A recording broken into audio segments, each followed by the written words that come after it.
Hi, besties. Welcome to the podcast where we're all friends because we love all things Bravo, pop culture, and can't stop talking Having about so much fun.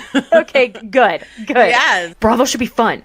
I'm Caitlin Marshall, your host here at Besties by Bravo. Allegedly allegations, where we're in a safe space to gossip, share our thoughts, and opinions. That girl's a liar. That girl's a liar. About the Bravo celebrities, shows, and celebs we love, hate, and that's when love Chef to goes, hate. Oh, suddenly now you're so religious?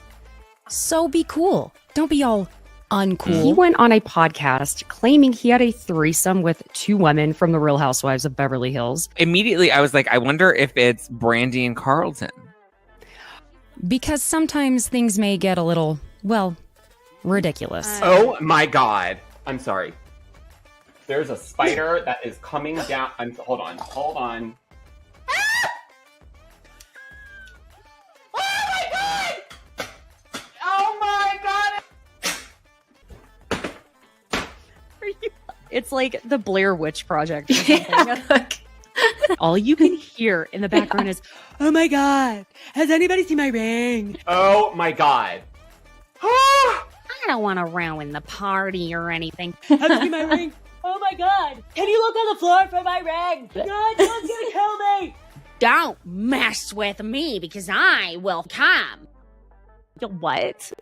Oh. Feel free to leave that in for whatever entertainment purposes. I'm so glad you're here to enjoy the fun. So, thank you for joining me on Besties by Bravo. Hi, besties. Thank you for joining us today. I have Georgio back. Thank you for joining me this week, Georgio. Thanks for having me. What a week. Yes, it really has been. And we were just sitting here chit-chatting about some very interesting family things happening in my life. I'll tell you all about it in a minute. Yeah. Well, I'll go ahead and tell you. You've heard this type of story before many times. We found out that my father, who we've always believed was an only child, very much so, we found out through Ancestry because I had submitted my DNA, long story short, not for any reason that pertained to finding relatives, but my father's 74. We found out that he has a brother. So we get to meet him in a few weeks, which is really interesting. Wild. But yeah, that's what we were just chatting about. I have to make sure I get consent with it from everyone, but I may post about that on social media, may exploit them, but only if they want me to. So even if I can't do that, it's going to be something very fun to talk about. But we are both so glad to be back. I was texting you this morning and I was like, Georgio, I feel like I haven't talked to you in a month. I know. As soon as I left the gym, I was like, because you and my sister are the only people that I communicate with that early in the morning. And you're even earlier when I'm early. So it's like, I know, because you're like a mom. But I was like, recording days I'm up early. It's just felt like we've been inundated with so much, right? But so much. In fact, Andy Cohen's attorney has fired back at Leah McSweeney, and if she does not publicly retract the snow allegations, they are very much going to be seeking damages for every single day she waits to retract them. Which, by the way, this accusation in the complaint did not even pertain to anything. It was, and so let me also say this. I feel like I'm an attorney because I love the Bravo docket. I'm friends with Ceci and I love Angela. So of course I'm going to listen. They make us feel so smart. You know, this podcast maybe doesn't make you feel smarter, but the other day I was thinking when I was conversating about something, I was like, the Bravo docket, they are like our legal team for like Bravo content creators, you know, because we can like always go to them for like a thorough translation in English that we can digest and then spit back out. But I just think it's so, I love them. I do too. I love niched accounts that just make sense. And they are just, and make you feel smarter listening. yes. That's Like, the yeah, when brilliance you're behind it. explaining it, you feel like you have some sort of I have a law degree. hi Harvard. Hi. I'm comfortable They make using you legal feel jargon like in what? everyday Like it's hard? circumstances. Well, like it's hard. Yeah.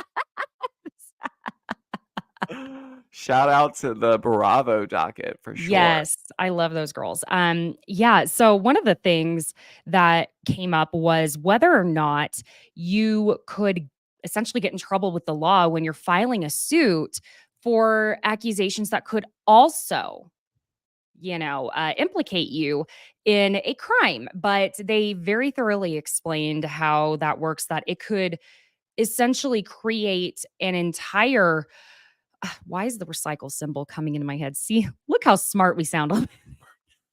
Upcycle, recycle. Just like a swirling, hurricane of lawsuits. And it helps give witnesses the feeling of safety when they go ahead and go on the stand. So the thing was that Leah didn't even say that she did do, the powdery substance that she accused Andy Cohen of doing. And a lot of housewives have come out defending Andy on this. And I said this on my last episode, and I'll say it with you. Let's be very honest. Were you floored by this accusation? Because So it's not a new accusation. it's not. Here's the thing, guys. Like, okay, at this point, even talking about snow usage, first of all, you said it earlier, it was thrown in there almost to be salacious because What? didn't say, oh, Andy propositioned me with snow and said if I did it with him like these other housewives, then I would get favorable edits or I would get my Apple back or whatever have you. This was a string of, listen, in my opinion, I'm glad that he's clapping back like this. Me too. Because this is not a come one, come all situation. If there's really issues that are going on, sure. But where's the proof? That's it right there. Everyone's been posting along with the name them. Name them. Because Name if you them. I'm assuming if you're going to put that kind of money into putting a lawsuit to this degree out there, you'd want to come to the table ready to go. So if you're going to say that this production company was sending out pictures inappropriately, well, where are those pictures and were they sent to you? Was this hearsay? Because if we're looking at it from an HR standpoint, we all could make up accusations if we wanted to. That's the beauty of having free speech. However, the consequences for her, listen, if he's clapping back on this and she doesn't retract it financially, goodbye. Because Andy doesn't need that money. His motivation is not about the money. No. And Leah, Leah has said she would not do anything with any money that is given to her through this lawsuit she's filed. So, my speculation is that if that's the case, then she would give it to a foundation. She would give it to a rehab center, a Jewish foundation, something like that. Fine, good and fair. But is that what we really think she would do, though? No. But she has made it very publicly. She's declared publicly, I should say, that she is not going to take any money from the lawsuit. And she was seeking, quote unquote, unspecified damages. So it'll go into a trust? Oh, that's a good point. I'm just, because here's the thing. You're not doing all this to be a good Samaritan. This whole thrown together lawsuit, from what it looks like, it's a bunch of hearsay. You're responsible. Listen, the timeline doesn't work for her in this situation because you've been on TV, you've done countless interviews. Did we all forget how excited she was to be asked back for her second season? And that she dedicated her book to Andy Cohen. So did you not get invited to the bathroom or the party once and you felt scathed, meaning you didn't get to come back at full capacity when you wanted to? When this RHONJ reboot happened and you thought your name was going to be thrown around, and if you did Ultimate Girls Trip, listen, it didn't work out. That sucks. You doing this is just like you're just making it really difficult for yourself if you actually want to maintain yourself in this industry at any capacity. Yeah. Yeah. You know, so I'm interested to see where that goes. Which also, did y'all notice it? You know how Sheena was like, "Oh, well, I can't wait to see what she talks about in episode 10 regarding Rachel Goes Rogue." And Rachel put out that, I mean, it was a fire promo. Her team put together that fire promo against Sheena. Sandoval, Rachel, Sandoval, Tom, all of that, right? Well, that was her 10th episode. And I think she put out, let me double check. I believe she put out an 11th. She hasn't put out another episode since she filed that lawsuit against Tom Sandoval and Ariana. Which, you know, that one, I talked about it earlier this week, how unfortunately, yeah, her last episode that she put out was February 27th, and she filed the lawsuit, or it was brought publicly on the 29th on the anniversary of Scandival. And she hasn't put out an episode since. Now, oh yeah, I was supposed to be looking what number that episode was. Do we know? That would have been, let's see, the episode before that was chapter 10 is what she titled it. And that would be chapter 11. Ooh, that's ominous. Sorry, I know we moved on from this, but we were just speaking about. I got a message of the Leah McSweeney stuff. When I think I first reported on it, I obviously mentioned where's the personal accountability somewhere in there. Right. I'm sure I splashed it in there multiple times.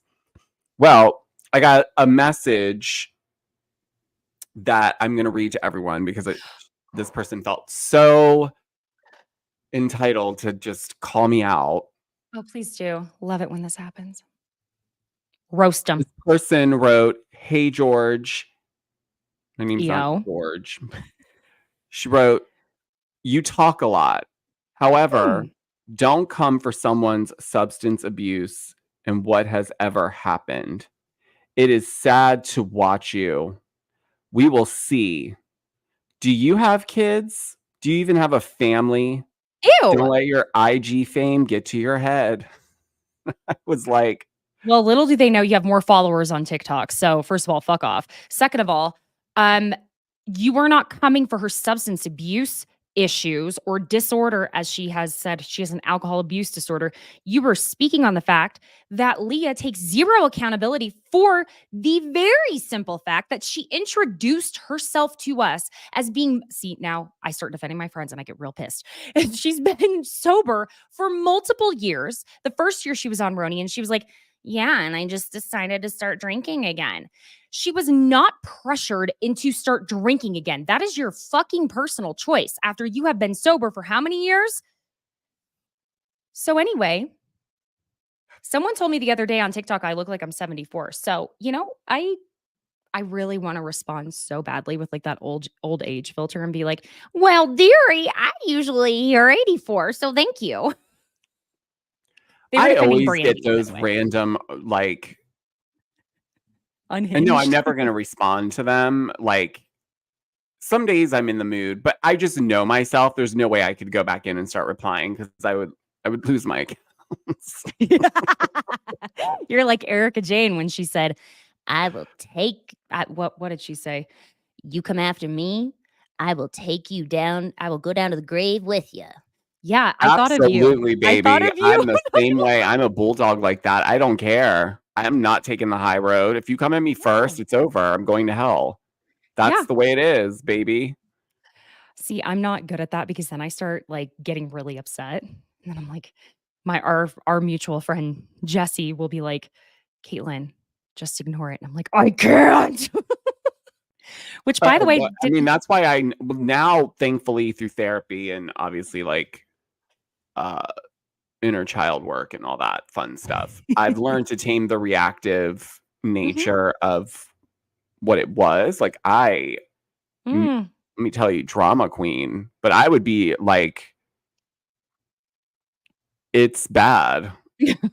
Well, speaking of Jessie, did I tell you I went to James Kennedy with her and my friends Jackson and Vicky this last weekend, and it happened to be the anniversary of Scandival, the night that he was performing. Now, can I give y'all a few tips if you do go see James Kennedy? Number one, apparently he doesn't come on until at least 12:15.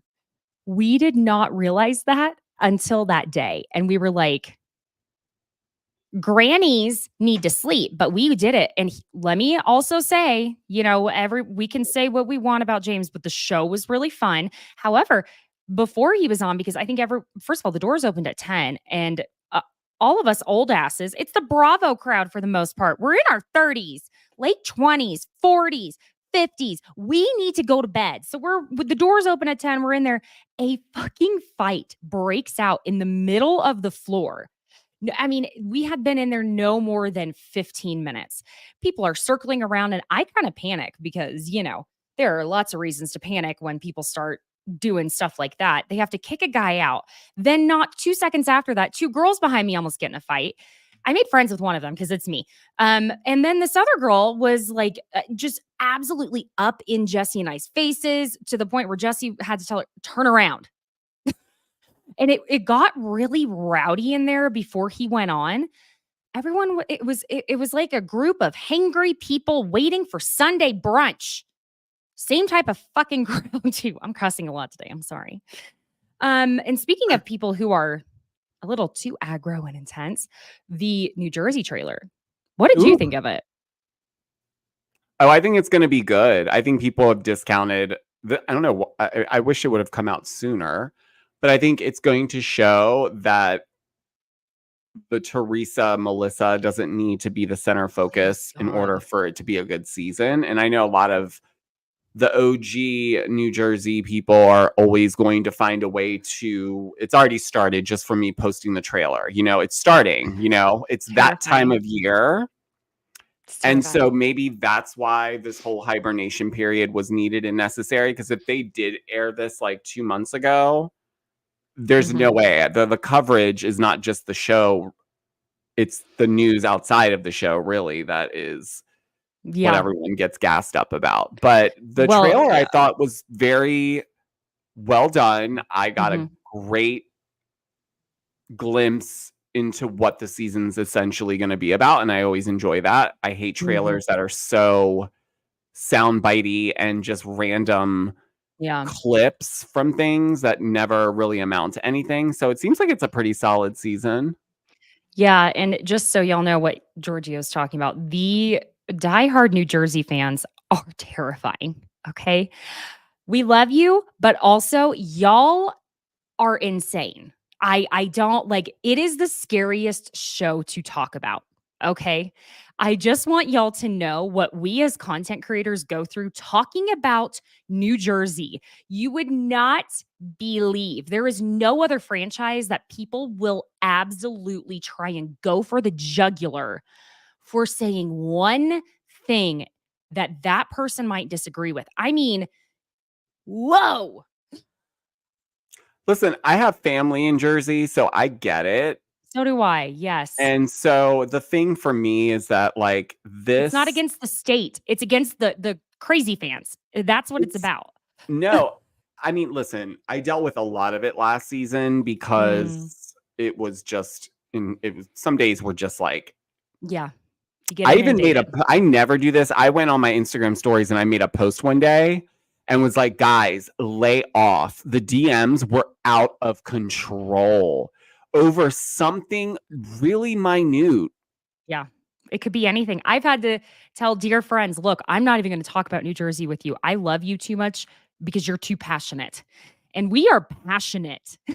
It's like politics when New Jersey's on. It really is. It's and like it's CNN, baby, 24/7. You're just like inundated and you're just like, oh my gosh.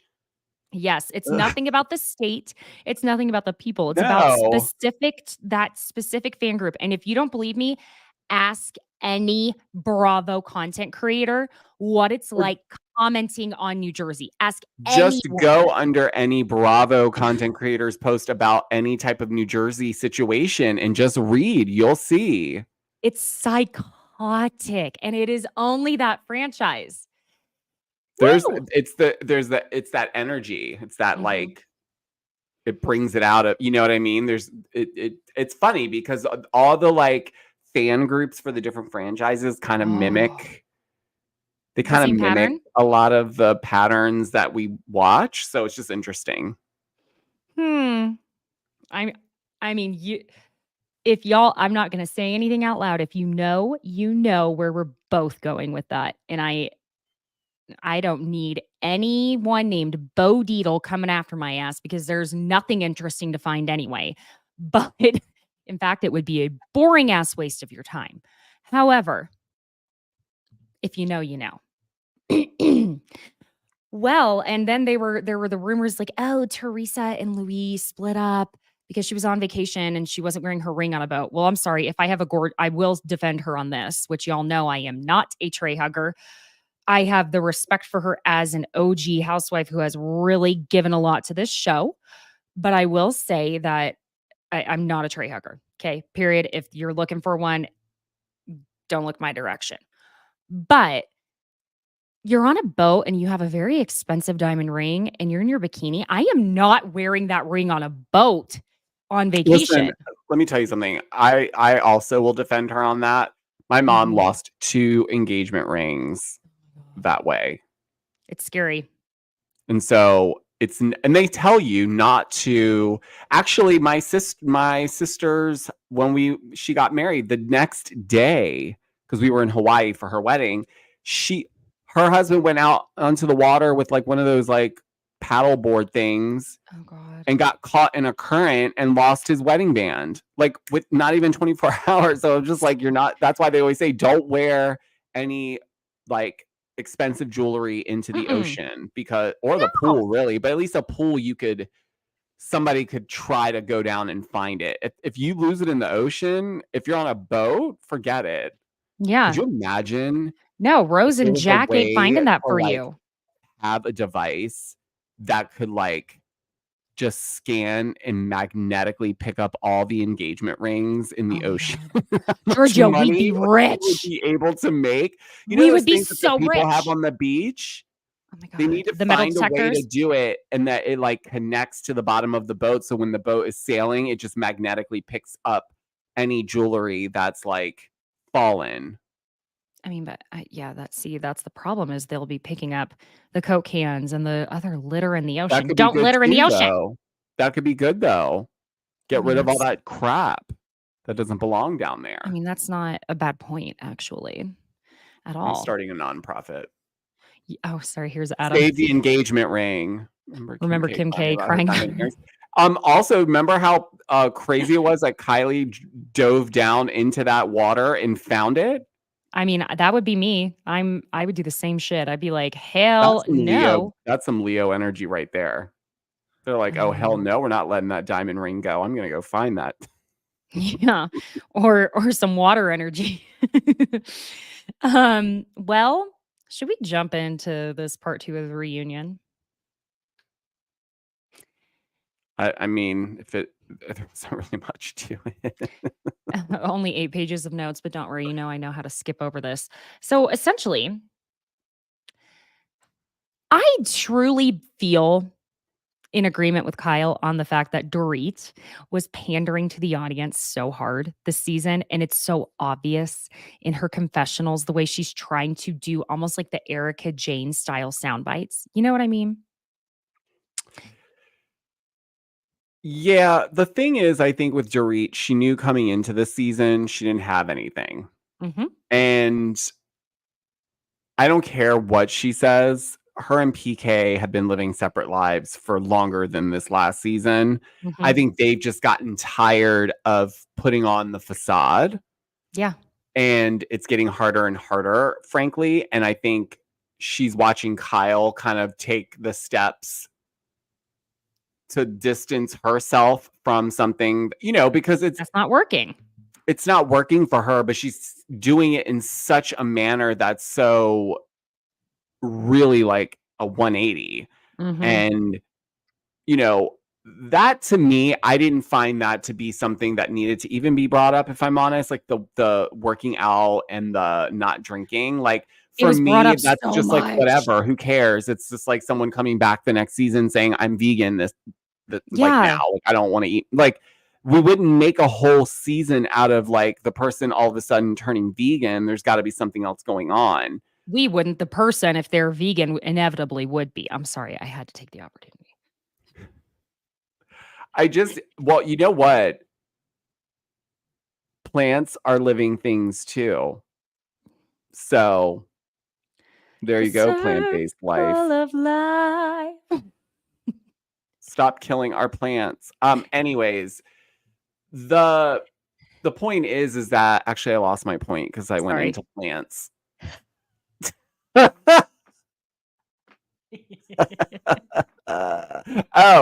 Something to do with Dorit, but why did we go into plant? Because I said something about we're talking about because Kyle, I don't think it was a big deal. I don't know why they made a spectacle out of it. The ring, sure. The speculation in the media that Sutton brought up, which by the way, I don't know why Kyle is like all like gassed out. I understand that people expect loyalty because these people are maybe friends outside the show to some degree. But at what point are other people supposed to just give her the pass? Because now this season, it so happens that it's on you. But I still have my own conspiracy theory around this. I think Kyle set this up to be her season, and she has beautifully acted out the whole entire thing. You think she's acting out the Morgan Wade thing? We'll find out what I feel will be the true version of this when we watch Buying Beverly Hills. I fully agree with that. Because between Kathy Hilton and Mauricio's clip talking to his girls, I know a hell of a lot more about what's been going on than what she's been peddling through throwing Morgan Wade in our face and then showing up at the reunion acting as if like she's shaking in her boots. They're going to come for her today. It's like, I'm not buying that. I'm sorry. I don't believe that. You've been doing this for you're right. You've been doing this a long time. And you're the reason why this show exists. You got those producers together. You're the reason why this project even happened. You got it off the ground. So you mean to tell me after constructing season 1 and the way you produced that number that you're not producing your own storyline? Let me say this. When I say, for example, let me just start with, when I say I am fed up with that child of the world's ass Dorit, I am so fed up. I am over it. She chimes in with the most asinine comments that are always hypocritical. And, she doesn't have to be cool with Kyle. She could, sure, you can feel hurt that Kyle didn't share everything going on with you. But at the end of the day, I think Dorit knows they're not that good of friends. Because if they were that good of friends, she would have tried harder to get in touch with Dorit. Georgio, if I saw something was going on with you and Jeff and you weren't totally, talking to me, and I didn't have any good reason why, which whether the moment of Dorit chiming in last reunion was, worthy of Kyle not speaking to her or not, that's a whole other issue. But I would be like, hey, I'm here for you. I just want to talk to you. I wouldn't just only have that conversation with you in front of a camera, which is what it sounds like. And then Dorit also later on, when she calls out Sutton for talking about Kyle's marriage with Garcelle and in her confessionals, and she says, yes, but you did it behind her back. Ma'am, you are the one who said the vodka in the goddamn coffee behind Sutton's back. What are you talking about? You said so much shit about Kyle behind her back too. What, like, Dorit's version of the world is literally her own. And it's almost like, wow. She truly does live in her own bubble. But it's a performative bubble. Yeah, no, I don't think she's really Performative like that. I think when the cameras are down, she's not like that at all. I think she's I hope not. no, there's no way. There's no way. It's exhausting. You know it's exhausting and it's a put on because we're losing that accent. Where's that accent, Dorit? Because she hasn't been spending as much time with PK, Bubs.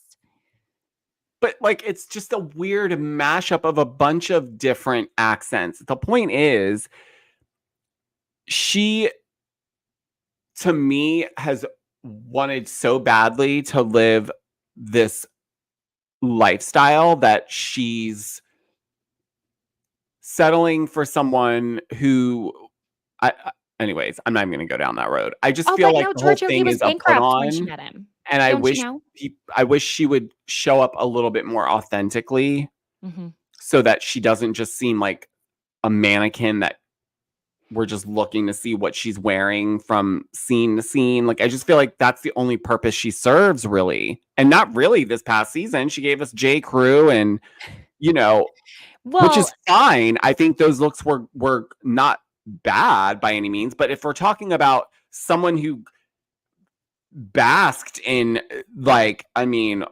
never wearing the same thing on camera more than once. So it looks like to me like how Kyle is very rehearsed. Dorit is also super duper rehearsed. Yeah,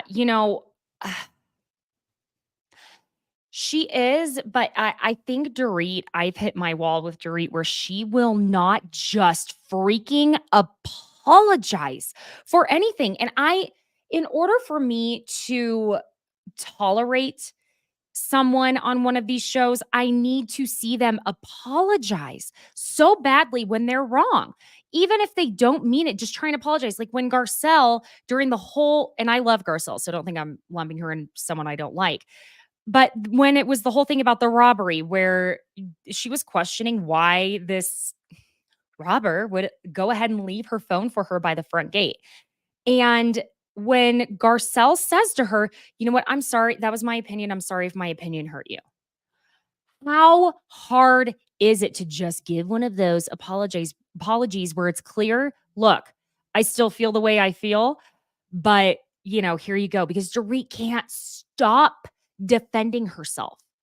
And it's her long-windedness, and I am long-winded as hell, honey. But the fact that there is a more recurring theme of Andy Cohen yawning through Dorit talking at every single reunion she's been a part of than the number of times Kyle has used in this town in her tagline, girl. Well, and also, let's also not forget, if you guys didn't watch, you should, that Bravo podcast that Alex Baskin hosts. Oh, I haven't joined. I haven't paid for that yet. Yeah, I should. So Dorit and PK were on it. And this is where I had already known about the Marshalls story. Right. So PK apparently, unbeknownst to Dorit, lets Alex know on the podcast that they even caught one of the robbers. And Dorit's no shit. She looks at him. She's like, why didn't you tell me? But she was being like serious. Like she wasn't putting a put on. She was like, why would you not tell me that though? I didn't know. I didn't know that they had caught one of the. So this is why I'm telling you, they live separate lives. I think they check in with each other because they have kids and they have a household to maintain. But I'm telling you, it's coming. It's coming. And that little put on with the it's better than ever. Oh my God. That I hate when people say that. It's better than ever. Like that whole pause right before it was so It just to me screams. It's actually kind of nostalgic because it's very early 2000s to me. We're so lazy apparently that we can't come up with a different strategy on how to get around. But here's the thing. I believe that she is behind putting out these stories. Who the hell is chasing PK around? No, I'm dead ass serious. Like, in his Tommy Hilfiger sweatshirt in the middle of London. Which, first of all, he looks like a mess. But he's 49. At this point, he was 49 days sober. He doesn't look, I don't know. Okay, anyways, let's get off the sober train, everyone. Like, if you want to do that, great, but stop trying to throw that in there, because the reality is he likes to have a good time. Yeah. She knows that about him. So her bringing that up, these are little nuggets. She's trying to let the producers know, like, ooh, look. Mm-hmm. If you ask me back, perhaps you'll get a little bit more.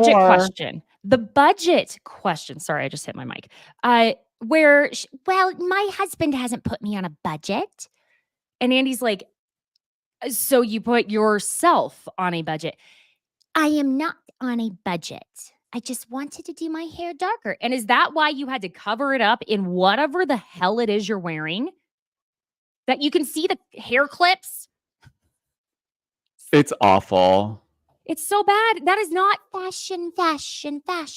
No, That is we went to bad. Joann Fabrics and got a bunch of red fabric and wrapped it up around us every which way. Didn't Erica Jane wear something like that in one of her music videos? She may have, but I don't think it looked like that. It looked better. Because clearly it would have been when Marco Listen, I'm gonna tell you, Dorit is losing the smoking mirror has left because it's not working anymore, and the HD television is showing everything, clips included, that there are cracks in whatever you have sold us, my dear. Yeah. No, that's the thing. You know what else? Sorry, I feel like with Dorit and Lisa Vanderpump too, and Camille.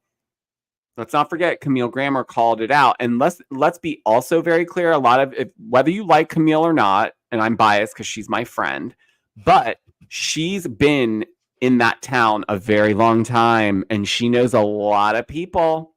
And so when she said that PK owed a lot of her friends money, she wasn't making that up.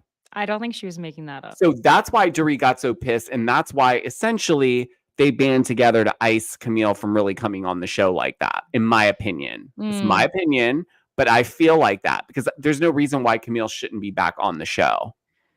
Yeah, well, I don't feel like she did a whole lot when she did show up. Of course, Denise really... Now, I don't know why Denise showed up with Camille to the dinner party. Why was I thinking she showed up with Cynthia? My brain. Anyway. No, Cynthia came with Sutton.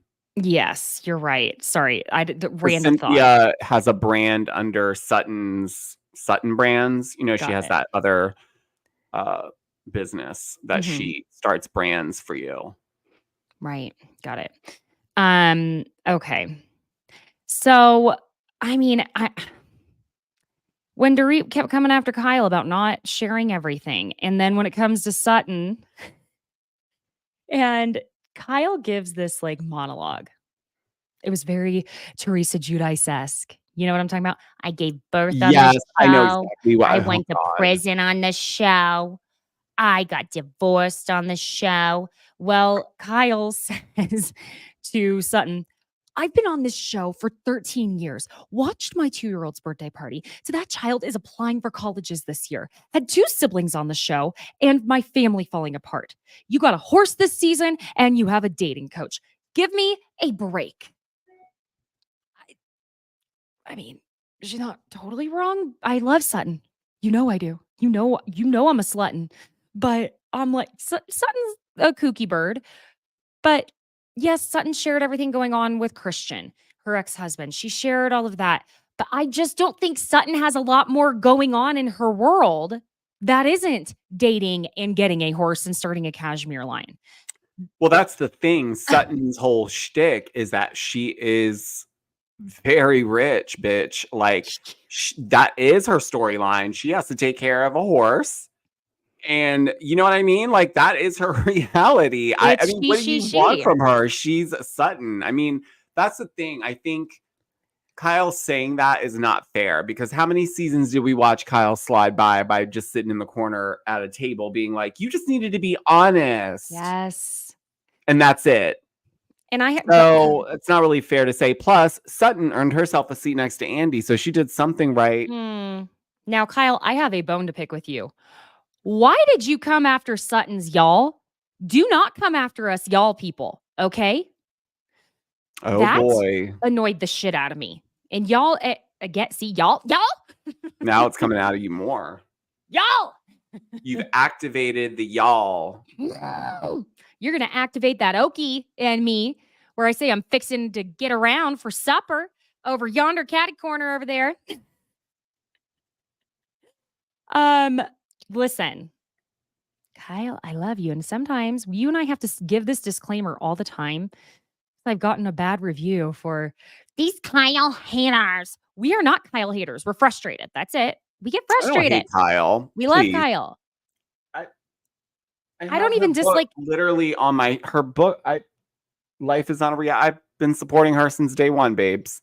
We don't even dislike Teddy. No. Listen, the thing is, guys, this is like, at least this is how I view it. I don't hate any of the house. Like, I don't hate any of them to the point where I'm like, it's just like, yeah, do some of them annoy me season to season, but sometimes they don't. I say this as a very great example. I am so team Erica Jane right now.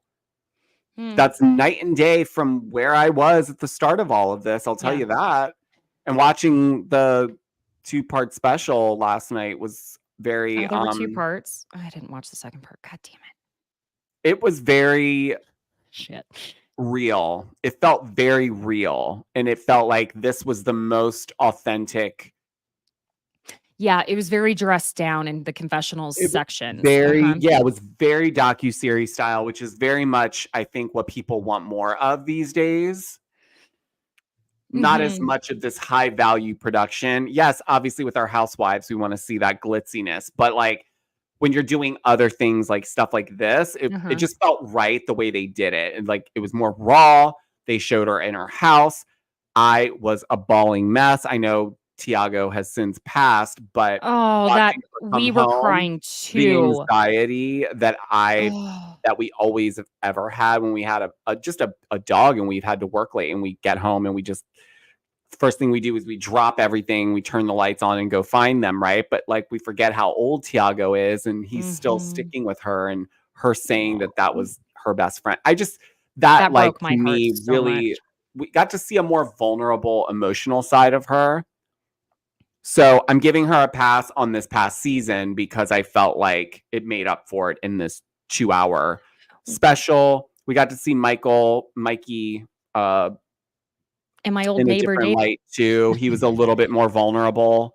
So if you haven't watched it, even if you don't like her, I would say give it it was good because what I saw was what good. I do appreciate is that there was more context brought to her and Tom's relationship. So you walk away with a little bit more understanding. Plus, and then I'll stop ranting about it. But is knowing that she didn't have a healthy male figure in her life and was taught at a young age not to trust men. The fact that Tom was kind of like that mentor father figure type that kind of raised her. I don't want to say raised her because that sounds very like but he raised her as an adult. In terms of the way life works, she clearly was a sponge who absorbed everything. And so I think she, I will say I do find it odd that we gotten very minimal coverage on what's actually going on with Tom Girardi and what he's been doing. And it's been like LA Times, I think, just put out another article and it's like they're using Erica Jane as a prop for all of this.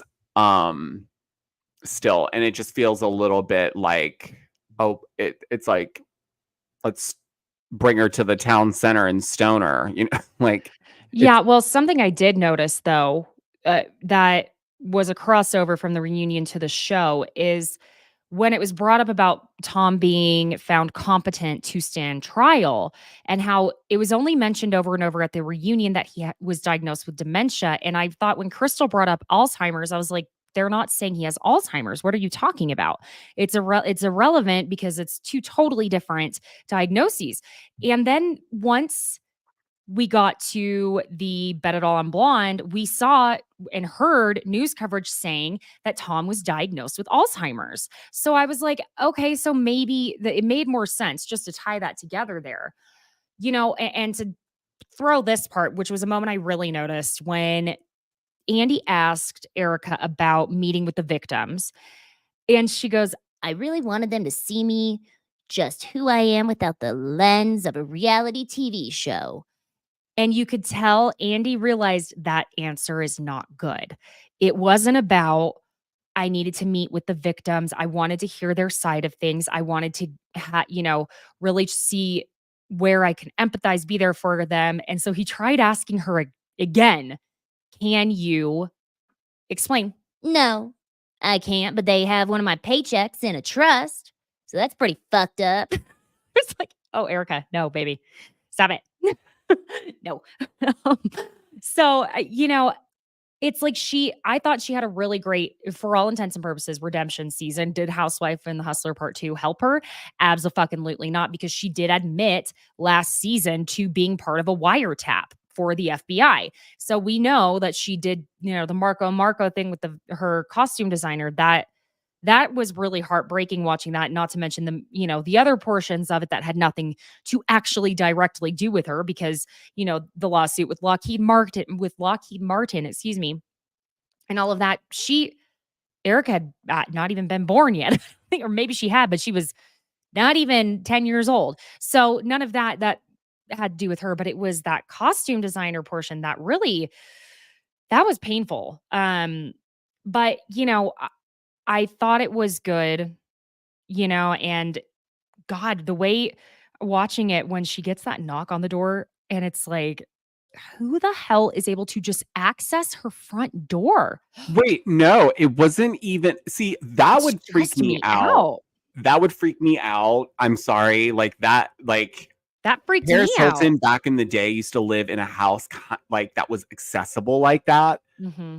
Where she would literally drive home and you would see all these paparazzi videos of all these people just standing outside this wooden gate door, like nothing that was really secure. It was just like one of those backyard like fence doors that led to the driveway. And like she literally like lives in a courtyard setting where there's just that iron gate, but it doesn't seem like it's that secure. Well, but let me tell you, I know just those like type of yelled things. her name from the gate.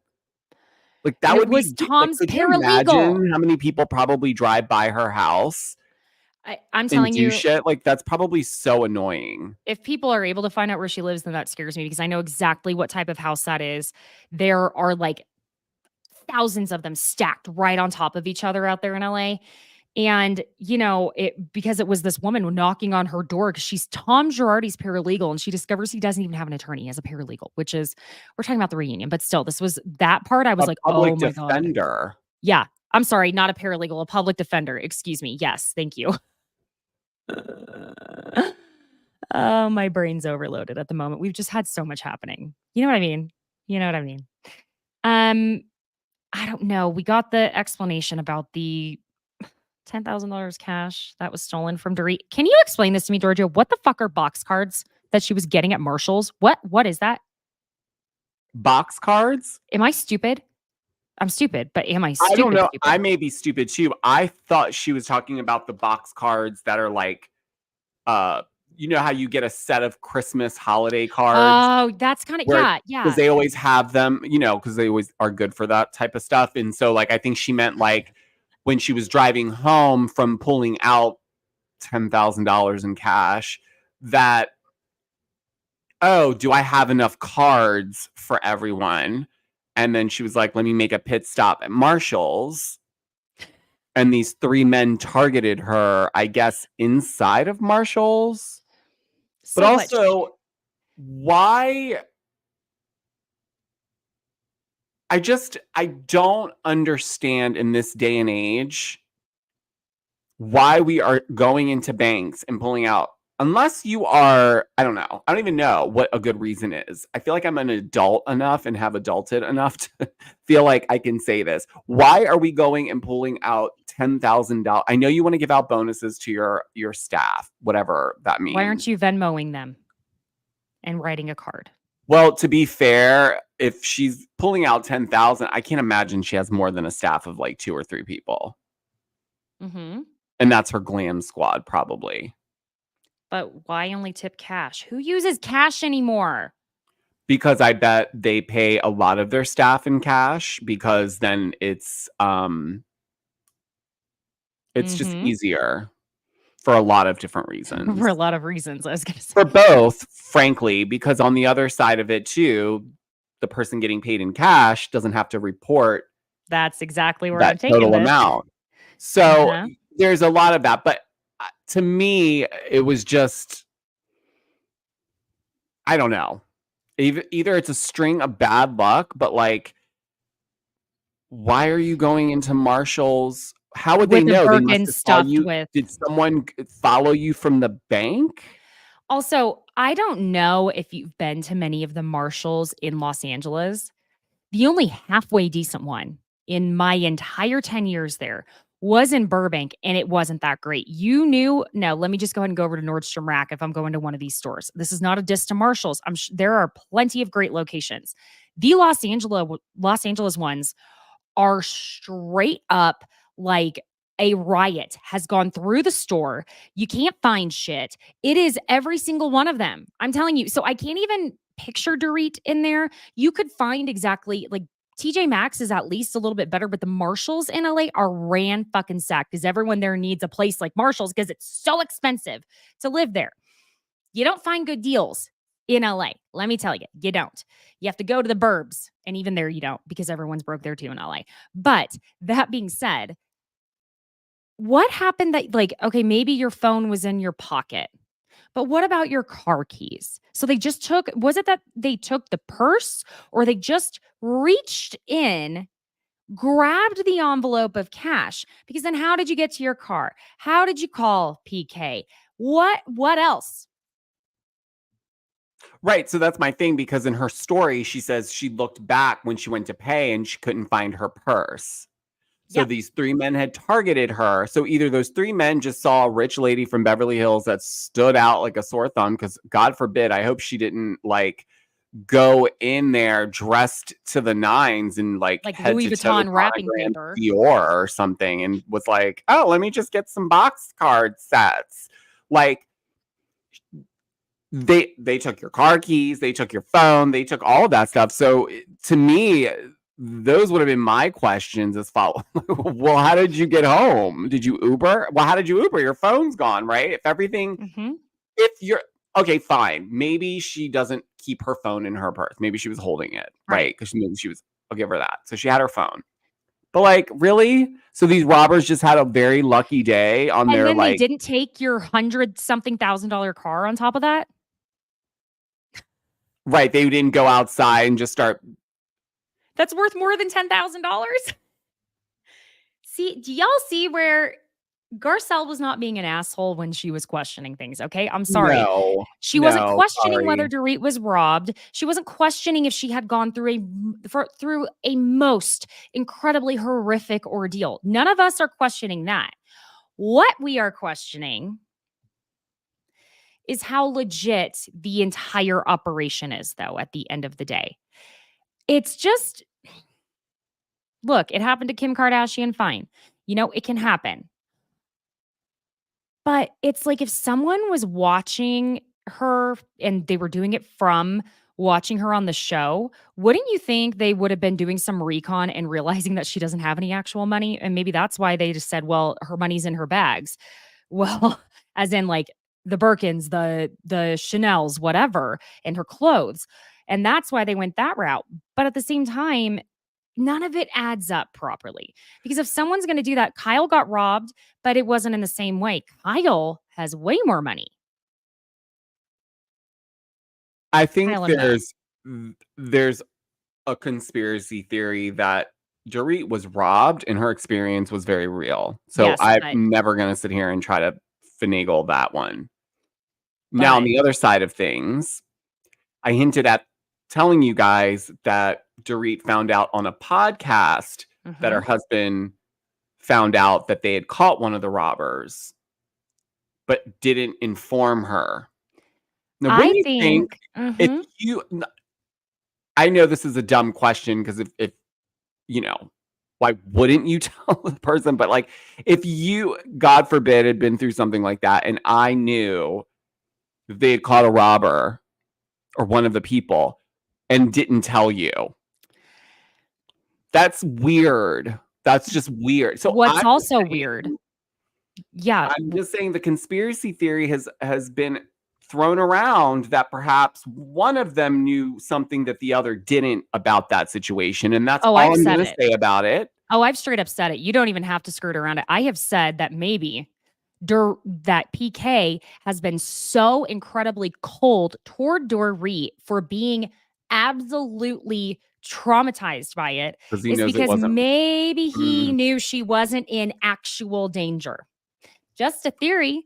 No accusation here, It's just a thought. a theory. And that's why I'm saying I don't feel like her experience was not real. I just think that only one of the parties realized what the whole thing was really about, allegedly. So, because gosh, you know what happens when something like that occurs is insurance is supposed to help take care of that.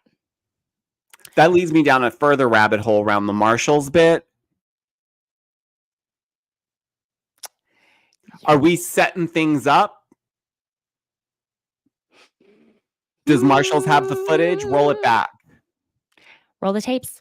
Are they the same three that perhaps broke into your house? I'm just joking. It was really, two. You know, the last thing I really want to talk about, because, you know, is Kathy coming on and her saying in the trailer that Kathy, I mean, she is that aunt that she doesn't have to be drunk to spill all of your secrets. She just ends up doing it unintentionally. We know this about Kathy. She's just that aunt that will just talk and be like, "Oh, I wasn't supposed to say that. Whoops." And she said in the trailer before she is coming out on the set that Kyle didn't decide this between her and Mo in just 3 months. This for sure had been, she said, in my thinking and my feeling, probably been the last 3 or 4 years. And she's like, "Oh, I shouldn't say that." And the producer's like, "But you did." But I did. And I mean, listen, I love having Kathy Hilton on my screen. I'm sorry, I do. And she does bring up Mo being on Dancing with the Stars for 4 months, which we remember he was seen holding hands with his partner from the show, Emma. And Kyle admitted, yeah, that hurt her. But I found this interesting. And I wonder what Kathy's talking about when in next week's episode, she's saying to Kyle, "Don't be embarrassed." And it's made to look like Kyle has just been asked for, about her relationship with Morgan. So Kathy could be saying, "Don't be embarrassed about what went wrong with you and Mauricio." We don't know. We know how they can cut everything up and edit it. But what's also interesting is they didn't show the clip of Sutton like they've been showing over and over and over of her having that, what seems to be like a vertigo moment, and that yellow flannel walking by that everyone's been freaking out about that I even tried to analyze. They didn't play that. And I found that interesting for that to be left out of the preview. Do we really think Morgan Wade showed up at the reunion? Not necessarily. I think it could be Denise in a sequin plaid top. Or else it's a PA. But could you imagine if I don't Morgan did? know. I mean, I don't think Morgan would show up like that if she showed up. I don't think so either. That was my thing that I said too, was like, look at what she wore when she was just wasn't even a guest on the stage for Watch What Happens Live. She did her own version of like kind of like a suit. She dressed up. But excuse me, if it's some sort of sequin something or another, I don't know. My brain is done over analyzing it. I mean, my brain is like fried from all of this shit. Like, I feel like Bravo is trying to turn us all into these detectives, and it's making me feel psychotic. But remember, friends, like I say when I'm doing my deep dives on TikTok, it's not psycho, it's investigative. We are detectives. Listen, I've just naturally always been nosy. Me too. That's what I say. This is perfect for me. Reality TV watchers are nosy. We are nosy by nature because we like feeling like we're a part of, like we're what's the word? We're peering in on someone else's life and what's going on. That's why we love reality TV. Scripted TV doesn't give you that same sensation. I always say, look, if living in an apartment, if I hear someone fighting next door, no, I'm not going to be like, oh, that's their business. I will break my goddamn neck pressing my ear against that wall. I need all the tea. I'm ready for it. I'm going to remind you what he said 3 weeks ago, because if you don't remember, I do. First of all, the reason why this format conflict resolution works and the whole gossip of it all is because everyone does it. Yeah. And so it obviously is it's like a peek into other people doing it and seeing how that works out in their friendship groups. But like, yeah, I mean, that's why to me, when Kyle throws out the whole I've been on this show for 13 years as if they cast her, you cast yourself. Did she? What do you know about that? Tell me. So this is a real OG story. So, and it's been wiped from the internet. Trust me, I have even gone to trying to figure out if we could go backtrack the internet in terms of time to bring back that YouTube video. There was a YouTube video that was, because originally Kyle was trying to shop around a reality show about her, Kim, and Kathy. So on YouTube, for at least, I think this was back in 2006, 2007. It was a full-on pilot that it was very low budget, but they did like Kathy, Kyle, and Kim were basically like being sisters, but they like the episode was about them driving around and feeding homeless people and trying to get them help. What? You guys, if you want to get a glimpse into what it was really like, go to the Reddit. If you just type in like Kyle, Kim, and Kathy's like pilot. Oh, I'm pulling it up. Okay. There's a Reddit. The video link doesn't work, but if you read the comments, you'll see that there was some stuff that probably they wouldn't want people to see now. But this launched Kyle into, because at the time Kathy wasn't interested in really going forward with it, and they were, I guess Kyle had met some people from Evolution at the time that were trying to shop an idea around for bringing a Housewives franchise out of Beverly Hills, which initially Andy was not interested in, but they were trying to pitch it. So they went around. She was the person that spearheaded the cast. She brought on Camille, which is why Camille felt like Kyle only brought her on there to go after her, essentially. She brought on Lisa Vanderpump, which then, so it kind of just built around, but it was originally supposed to be around the sisters, but because, it just, so that's why when she says things like that, like Teresa can say that she was cast for the show. Right. Like, she didn't seek out the casting and all that. There was also an episode, they've taken it down, and I'm so upset. It was for season 1 of Beverly Hills. It was one of those like specials where they showed you, they broke all the fourth walls. And the part where Kim leaves that party of Taylor's birthday party, there's a part where you can hear Kyle talking to the producer being like, no, go get her on camera. Where is she? Like, she's fully the producer, like, you hear it. And I always look for it somewhere because it's not even on Peacock. But like, I want to watch it because I would love to like recap that and give people insight. Because when I watched it, I was blown away. I was like, oh wow, she was very heavily involved. So it was like a special they did. Yeah, it was like breaking down. I forget what the it was called. It was like was it on like E or something? Thing. Huh? Was it on like E or something? No, it was on Bravo. They aired it like a special, and I remember watching it and being like, oh wow, because they talk about the New York situation that happened with Camille and Kyle and what happened before when the cameras were down, and how everything kind of just like, it was just like, and they show when the people are like coming down the stairs, you hear Camille being like, I'm not doing this. I'm not gonna have that type, like, whatever. And so it was interesting. We also got to see a little bit of Lisa Vanderpump learning how to navigate in real time, because they showed a lot of that And after season 1, I think Lisa realized very quickly what needed to be done, what they really wanted out she's a of natural. them. Yeah. And then from there, she started basically producing as well. But her and Kyle were basically producing. It's just Lisa Vanderpump got crucified for it. Kyle didn't. That's fascinating, y'all. Now we're all going to be hopping on Reddit looking for the lost Richard Sisters TV pilot. It was hilarious too. Oh gosh, what a mistake I made. I usually save and download all that type of stuff. Never did. And of course it was wiped out. Rightfully so. I'm sure it would not. Wouldn't have played out well in 2024. No. I'm sure all 3 sisters agreed that was not the best approach. Well, I'm looking forward to the conclusion next week, and I still have a feeling we're not going to get any actual answer from Kyle on the whole. No, I'm telling you, buying Beverly Hills, I think they saved.